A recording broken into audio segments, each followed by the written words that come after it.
My name is Gina, and this is the story of how my life fell apart and then came back together. I'm 35 years old, and until recently, I thought I had it all figured out. I was the sales director at a large company, married to my college sweetheart, Mark, and we had just bought our first house. After graduation, I landed an entry-level job at a promising startup. I worked my way up the ladder, putting in long hours and sacrificing weekends. It paid off when I was promoted to sales director last year. Mark, on the other hand, had a harder time finding his footing. He bounced between a few jobs before settling as a shift supervisor at a mirror manufacturing company. Our best friends were another couple, Lisa and Tom. We met them at a neighborhood barbecue shortly after moving into our new house. Lisa was a stay-at-home wife, always impeccably dressed and with a spotless home. Tom was a successful entrepreneur who seemed to work as much as I did. When we bought our house, I was the one who qualified for the mortgage. I put it in my name and assumed all the responsibility for the payments. I didn't mind at the time, I was making good money, and I figured Mark would contribute when he could. As time went on, I noticed Mark becoming more and more dissatisfied with his job. He'd come home complaining about his boss, saying things like, "He's always on my case about everything. I can't do anything right," in his eyes. I tried to be supportive.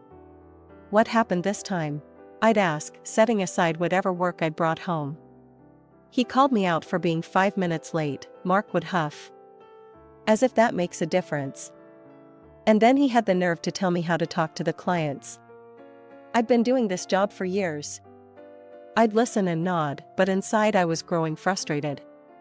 These seemed like normal workplace interactions to me, not the personal attacks Mark made them out to be.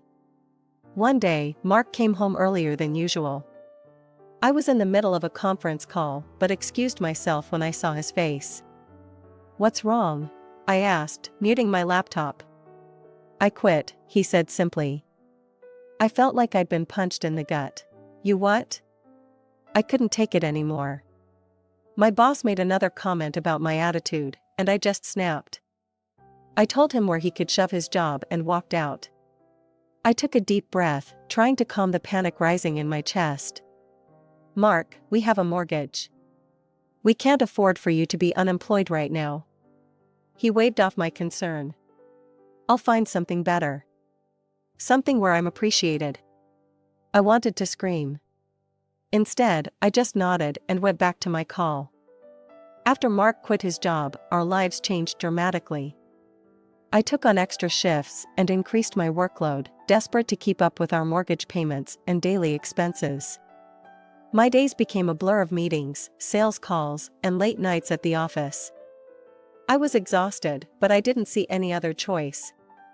Meanwhile, Mark seemed to be in no hurry to find new employment. He'd occasionally mention an interview he'd been to, but there was always some reason it wasn't the right fit.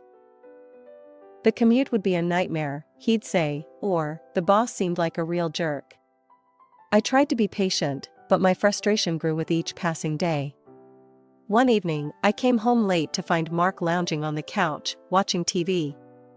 "Hey," I said, dropping my bag by the door. "Have you eaten?" He looked up at me, frowning. "No, I was waiting for you to cook something." I stared at him in disbelief. "Mark, it's 9 p.m.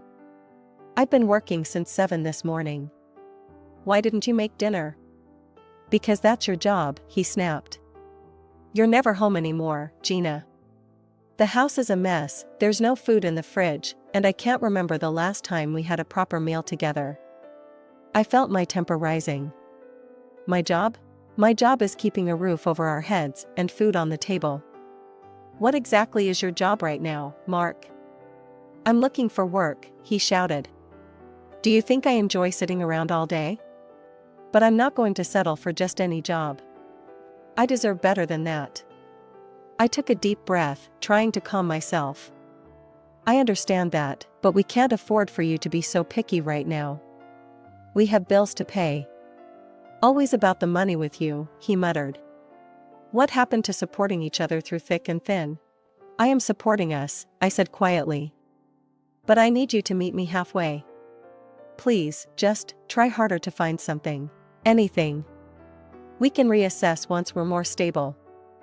Mark didn't respond. He just turned back to the TV, effectively ending the conversation. I went to bed hungry and angry that night, wondering how much longer I could keep this up. The next day, I met Lisa for coffee during my lunch break. She looked fresh and relaxed, her hair perfectly styled and her nails freshly manicured. "Gina, honey, you look exhausted," she said, concern in her voice. "Are you getting any sleep at all?" I sighed, sipping my double espresso. "Not much. Work's been crazy, and things at home are tense." Lisa reached out and patted my hand. "You're working too hard. You need to take care of yourself, relax a little. Tom always says a happy wife makes for a happy life." I bit back a retort. Lisa meant well, but she had no idea what my life was like. "It's not that simple for us right now," I said instead. "But I'm sure things will get better soon." As the weeks went by, the tension in our house grew thicker. Mark's job search seemed to be going nowhere, and I was stretching myself thin, trying to keep everything afloat. Our conversations, when we had them, were short and often ended in arguments. One evening, I came home to find Mark dressed up, ready to go out. "Where are you going?" I asked, surprised. "Out with the guys," he replied, not meeting my eyes. "We're going to play golf." "Golf? At this hour?" I was skeptical, but too tired to argue. "Whatever. Have fun." As he left, I couldn't shake the feeling that something wasn't right. But I pushed it aside, focusing instead on the mountain of work I'd brought home. The next day, I decided I needed a break. I took a rare day off from work and planned to surprise Mark with a weekend getaway. When I called to tell him, he seemed distracted. "This weekend? I can't. I've got plans with the guys again." I felt my heart sink. "Again? Can't you reschedule?" "No, it's important. Sorry, babe." He hung up before I could respond. Frustrated and hurt, I called Lisa. Maybe she and Tom would want to do something. "Oh, Gina," Lisa's voice was apologetic. "We'd love to, but Tom and I are visiting my parents this weekend." "Rain check?" I agreed, trying not to sound as disappointed as I felt. It seemed like everyone had plans except me. On a whim, I decided to go shopping. Maybe a little retail therapy would lift my spirits. As I was browsing through a department store, I heard a familiar voice. "Gina, what are you doing here?" I turned to see Tom, Lisa's husband, looking surprised and slightly uncomfortable. "Tom, I thought you and Lisa were visiting her parents this weekend?" His brow furrowed in confusion. "Her parents? No, we didn't have any plans. Lisa said she was spending the night at your place." My blood ran cold. "What? No, she's not with me. She told me you two were out of town." We found a quiet cafe and sat down. Tom looked grim as he spoke.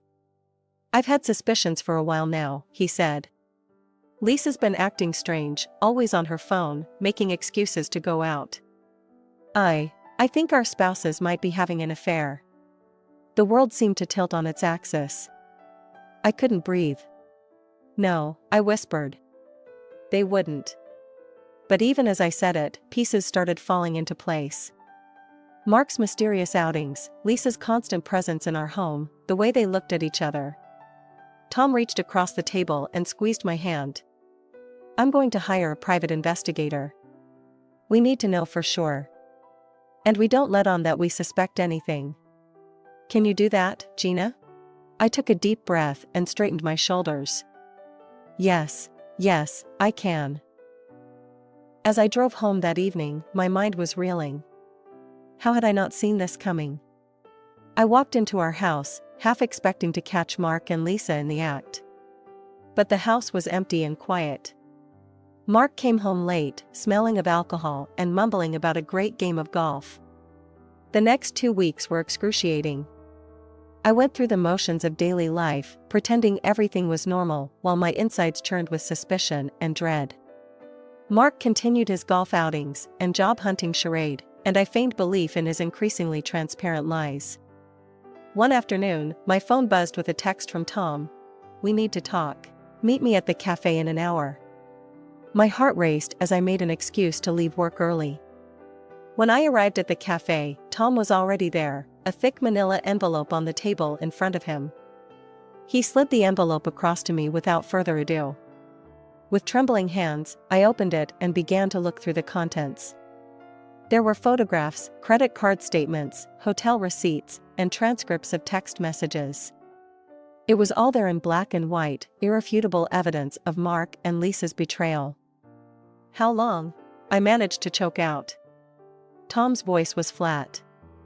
"At least 6 months, according to the investigator. Maybe longer." I felt like I might be sick. 6 months. Half a year of lies, of me working myself to the bone while Mark. "There's more," Tom said quietly. "Gina, you need to check your bank accounts. All of them." Confused, I pulled out my phone and logged into my banking app. What I saw made my blood run cold. My savings account, the one I'd been quietly building up for years as an emergency fund, was empty. With shaking fingers, I checked my credit card balance, which I had given Mark to pay for gasoline. Maxed out. "He's been funding their little adventure with your money," Tom said, his voice tight with anger. "Fancy dinners, hotel rooms, gifts for Lisa. All on your dime." The shock gave way to a fury I'd never experienced before. All those times I'd come home exhausted, all the extra hours I'd put in, all the sacrifices I'd made, and this is how Mark repaid me? "What are you going to do?" I asked Tom, my voice surprisingly steady. He leaned back, a cold smile on his face. "I'm going to divorce Lisa and take her for everything she's worth. And then some." He paused, looking at me intently. "The question is, what are you going to do, Gina?" I took a deep breath, my mind racing. "I want revenge," I said slowly. "But I want them to suffer. I want them to feel as humiliated and betrayed as I do right now." Tom nodded approvingly. "I was hoping you'd say that. I have an idea, but it's going to take some planning." Over the next hour, Tom and I hatched a plan. It was devious, it was cruel, and it was exactly what Mark and Lisa deserved. That night, when Mark came home, I greeted him with a smile. "Hey, honey," I said, kissing his cheek. "Listen, I was thinking, why don't we throw a party next weekend? To celebrate our friendship with Tom and Lisa. It's been a while since we all got together." Mark's eyes lit up. "Yeah, that sounds fun. I'm sure Lisa would love to help plan it." As I turned away, ostensibly to start dinner, I allowed myself a small, grim smile. Mark and Lisa had no idea that their perfect little world was about to come crashing down around them. The week leading up to the party was a masterclass in deception. I threw myself into the preparations with a manic energy, playing the role of the perfect hostess. I called Lisa daily, discussing menu plans and decorations, all while picturing the look on her face when her world fell apart.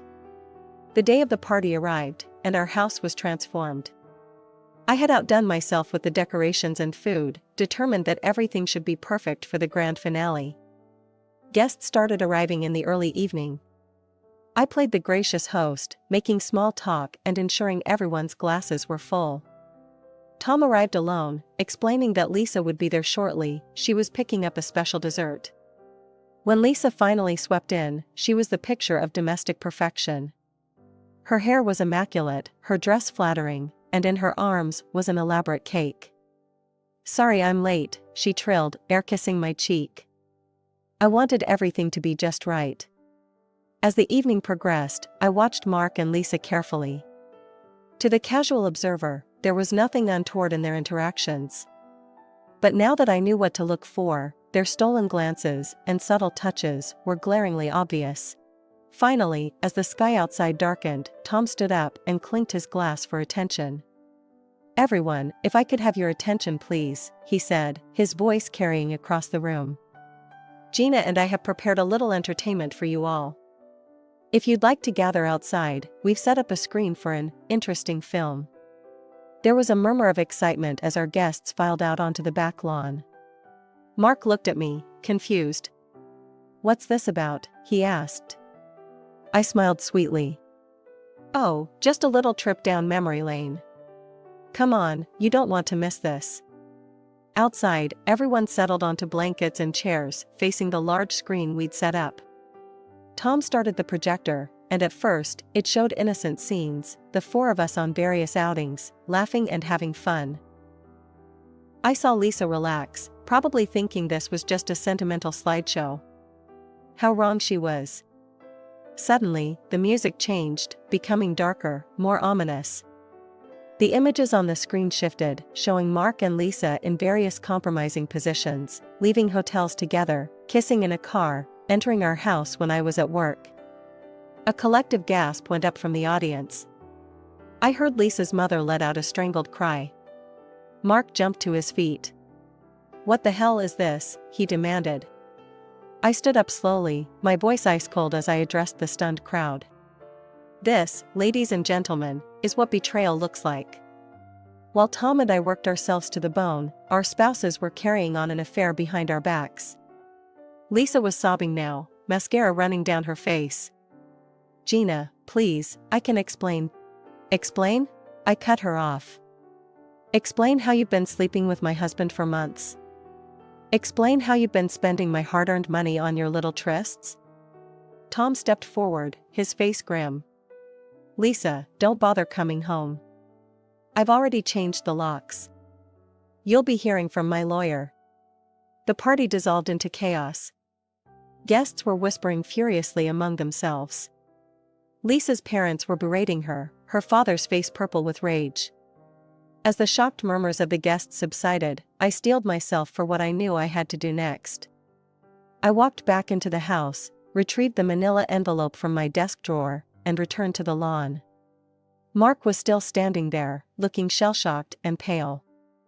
I thrust the envelope into his hands. "Here are the divorce papers, Mark. I want you out of my house tonight, and I'll be demanding compensation from both you and Lisa for your betrayal." Mark fumbled with the envelope, his hands shaking. "Gina, please, we can talk about this. I can explain." "There's nothing to explain," I cut him off coldly. "You've said enough with your actions. Now leave." He stood there, divorce papers in hand, looking as if he'd been slapped. Guests were approaching me, offering sympathetic words and support. In the middle of the lawn, Lisa had sunk to her knees, mascara running down her face as she pleaded with Tom. "Please, Tom, don't divorce me. I made a mistake. We can work through this." To my surprise, Mark rushed over to Lisa. He grabbed her arm and hissed, "Get up. Don't humiliate yourself like this. We can start over, make a new life together." Lisa's tear-streaked face contorted with fury. She yanked her arm away from Mark and spat. "Start over? With you? I don't need an unemployed man who can only pay compliments. I need someone who can actually support me." As the last of the guests trickled out, offering final words of support, Tom approached me. His face was a mask of controlled anger, but his voice was gentle when he spoke to me. "Gina, if you need any help, legal, financial, anything, please don't hesitate to call me. We're in this together, okay?" I nodded, grateful for his support. "Thank you, Tom. The same goes for you." As Tom left, I turned to Mark, who was standing alone, looking lost. "I want you gone by morning. Leave your keys on the kitchen counter." I turned my back on him and walked into the house, closing the door firmly behind me. Through the window, I watched as he slowly made his way down the driveway and out of sight. The house felt eerily quiet after the chaos of the evening. I sank onto the couch, emotionally and physically exhausted. Tears threatened to spill, but I held them back. I was sad, yes, mourning the death of my marriage and what I thought was a close friendship. But underlying that sadness was a sense of calm, even relief. For months, I had been carrying the weight of an unemployed, dissatisfied husband. I had worked myself to the bone, trying to keep our life afloat while he contributed nothing but complaints. Now, that burden was lifted. Yes, the road ahead would be difficult, but for the first time in a long time, I felt free. In the weeks following the explosive revelation at the party, life took on a new rhythm. I threw myself into work, finding solace in the familiar routine of sales reports and client meetings. But unlike before, I made sure to maintain a healthier balance, reducing my overtime and actually using my vacation days. One afternoon, as I was leaving the office, I ran into Tom. He looked tired but determined. "Gina," he greeted me with a nod. "How are you holding up?" I managed a small smile. "I'm doing okay. How about you? Any news?" Tom's face hardened. "The divorce is final. I kicked Lisa out of the house last week." I wasn't surprised, but I still felt a twinge of something. Not quite sympathy, but a sense of shared experience. "How did she take it?" He shrugged. "Not well. Apparently, her parents meant what they said at the party. They refused to take her in or help her financially." I raised an eyebrow. "Really? That seems harsh." "They're old-fashioned. Adultery is a big deal to them." Tom sighed. "Last I heard, she's working as a sales clerk at some department store downtown."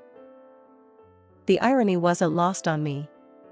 Lisa, who had always looked down on my career, was now forced to work a job she would have considered beneath her. "What goes around comes around, I suppose," I murmured. Tom nodded grimly. "How are things with Mark?" I rolled my eyes. "He won't stop calling and texting.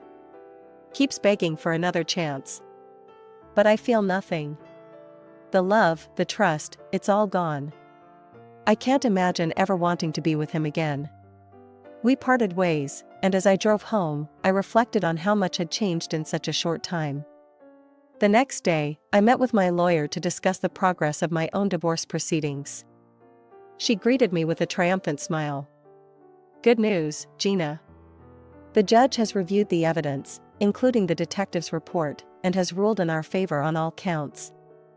I let out a breath I didn't know I'd been holding. "What does that mean exactly?" "It means," my lawyer said, "that Mark has been ordered to pay you substantial compensation for his infidelity. Moreover, he's required to repay every cent he took from your reserve account and credit card for his affair with Lisa." As I left the lawyer's office, I felt lighter than I had in years. With the compensation and repayment from Mark, I was able to pay off the remainder of my mortgage in one fell swoop. The house was now truly, fully mine.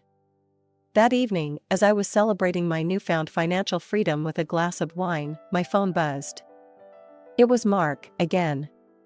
"Gina, please," his message read. "I know I messed up. But I love you. Can't we try to work things out? I'll do anything." I stared at the message for a long moment. Once, those words might have moved me. Now, they just left me cold. I typed out a response. "Mark, stop contacting me. It's over. I don't love you anymore, and I don't want to try again. Please respect my decision and leave me alone."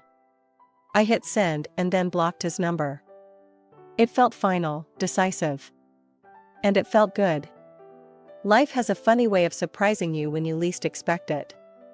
Just when I thought I had everything figured out, that I was content with my newfound independence, fate threw me another curveball. It started innocently enough. Tom and I had been in regular contact since our respective divorces, offering each other support and companionship during this challenging time. One evening, about 2 months after my divorce was finalized, Tom called me. "Hey Gina," he said, his voice warm. "I was thinking. We've both been through hell lately. How about we celebrate our new beginnings? I could bring over a bottle of wine, and we could toast to our freedom." I hesitated for a moment, but then thought, why not? "Sure, Tom. That sounds nice. Come over around 8?